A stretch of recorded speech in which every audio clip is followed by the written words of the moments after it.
In this video, I'm going to show you how we use salonMonster's staff picker. So the staff picker, which is featured at the top of the page here, is a feature that we use throughout the salonMonster application in several different spots. This is something that's only going to appear on a multi-staff account. It's not going to appear on a single staff account.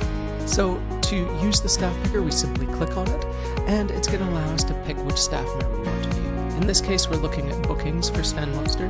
I can jump between and go to bookings for other staff members by simply clicking on that staff picker at the top. It's easy to jump between multiple different staff members on here, as well as I can go to an all staff view here, where it will show me bookings for all staff of the salon. This staff picker is also going to show up in other locations throughout the application, including under clients. This is going to allow you to select different client lists for different staff members. Again, you can also go to the all staff view.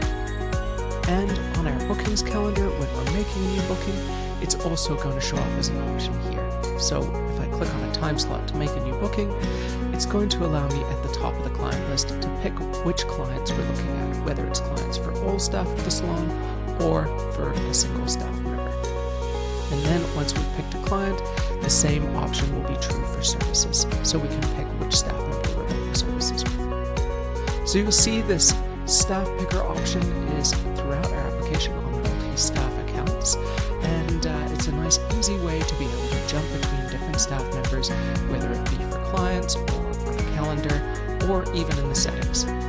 I hope you found this video helpful, and remember, always let us know at support@salonmonster.com if you've got any questions, or contact us through the help chat located at the lower right of your application. Thanks.